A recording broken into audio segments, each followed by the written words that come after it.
अस्सलामु अलैकुम वरहमतुल्लाहि वबरकातुहू।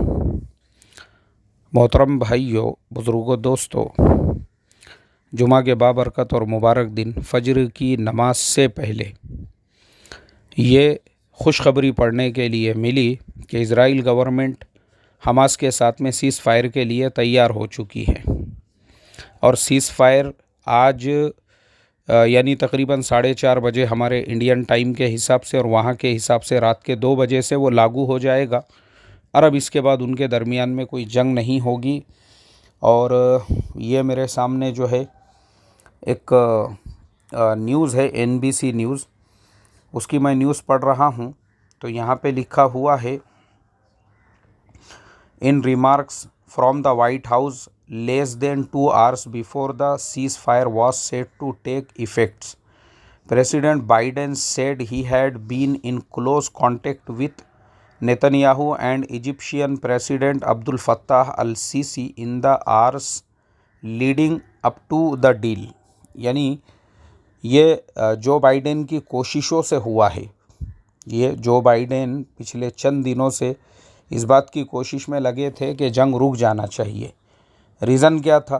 रीज़न ये था कि बेकसूर बेगुनाह लोगों की वहाँ पे जाने जा रही थी। जो हमास था उन्होंने तो अपना काम पहले दिन जितनी उनको जिम्मेदारी दी गई थी उतना इज़राइल को खुजा कर पूरी दुनिया को एक दलील तो उन्होंने दे दी थी। उसके बाद में फिर इज़राइल ने जो उनके ऊपर अटैक्स किया, हमले किए, आपको पता होना चाहिए जो बर्बादी वहाँ पे हुई। 300 से ज़्यादा बेचारे मज़लूम और बेकसूर फ़लस्तीनी वो शहीद हो चुके हैं। 2000 से ज़्यादा वो इंजर्ड है, ज़ख्मी हैं। और तकरीबन लाखों कल मैंने 11 लाख पढ़ा था, पता नहीं उसके बाद और कितने लोग ये 24 घंटे के अंदर जो बेघर हो चुके हैं, जिनके रहने की इमारतें जो है वो बर्बाद हो चुकी हैं। और जो पढ़ने वाले स्टूडेंट्स हैं, लाखों बच्चे ऐसे हैं मासूम, जिनके स्कूलों की बिल्डिंगें, इमारतें जो है वो बर्बाद कर दी गई थी।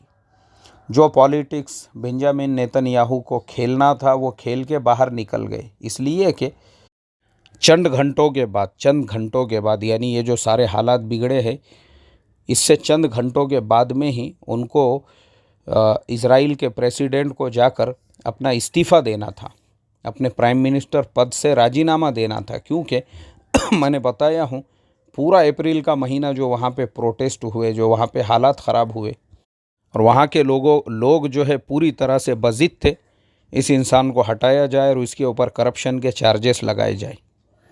लेकिन अफसोस की बात, हमास को इस्तेमाल करके दोनों का फ़ायदा, बेंजामिन नेतन्याहू की कुर्सी बच गई और उधर जो है हमास के पार्लियामेंट्री इलेक्शंस है पूरे वेस्ट बैंक और गाज़ा के अंदर।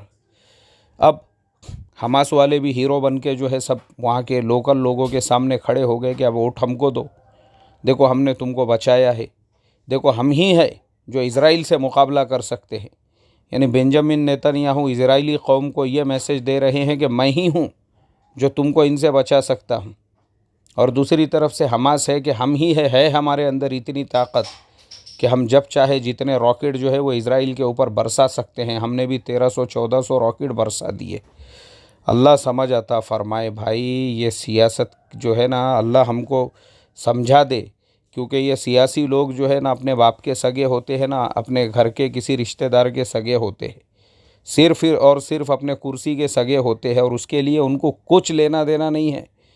इसके लिए कितनों की नाशों पे चढ़कर उनको अपनी कुर्सी पे बैठना पड़े, कुछ फ़र्क नहीं पड़ता उनको इससे। इसीलिए आप सोचो, मैं वही सोच रहा था ये न्यूज़ पढ़ने के बाद कि जब बातचीत करके सीज़ फायर ही करने का था तो फिर 15 दिन पहले, ये क्योंकि इस हादसे को शुरू होकर आज 15 दिन हो चुके हैं, वो भी जुमा को ही शुरू हुआ था, तो 15 दिन पहले ही यही बातचीत करके भी ये मसले को हल किया जा सकता था। लेकिन अल्लाह हिफाजत फरमाए, ये पूरा पॉलिटिक्स जो खेलना था और बेकसूरों की जानें उनको लेनी थी। आप मुझे बताओ ना, वो 300 बेकसूर मज़लूम फ़लस्तीनी जो शहीद हुए हैं, क्या कसूर था उनका? जो 2000 से ज़्यादा ज़ख्मी हुए हैं, क्या कसूर, क्या गलती है उनकी? वो लाखों जो बेघर हो चुके हैं, जिनकी इमारतें मिस्मार हो चुकी है, क्या गलती, क्या कसूर था उनका? और वो लाखों स्टूडेंट्स और बच्चे जो आज स्कूलों से महरूम हो चुके हैं। क्या गलती थी उनकी? जब तुमको मसला बातचीत के ज़रिए से ही हल करने का था तो क्या क्या ज़रूरत क्या थी ये 15 दिन तक ये नाटक करने की? सिर्फ दोनों को अपनी अपनी कुर्सी बचाने का था। अल्लाह हिफाजत फरमाए और अल्लाह तबारक व तआला जो है ना इस तरह के यानी मुसलमानों को समझ आता फरमाए। क्या मेरे तो ये समझ में नहीं आता क्यों हमारी कौम समझने को तैयार नहीं। हमको कॉमन सेंस से समझना चाहिए। दुनिया में 57 मुस्लिम मुल्क है, एक भी उस हमास की मदद के लिए आगे क्यों नहीं बढ़ता है? क्यों उन लोगों को समझती नहीं ये सब चीज़ें, ये सारी सियासत? अल्लाह हमको भी समझा दे। अस्सलामु अलैकुम व रहमतुल्लाहि व बरकातुहू।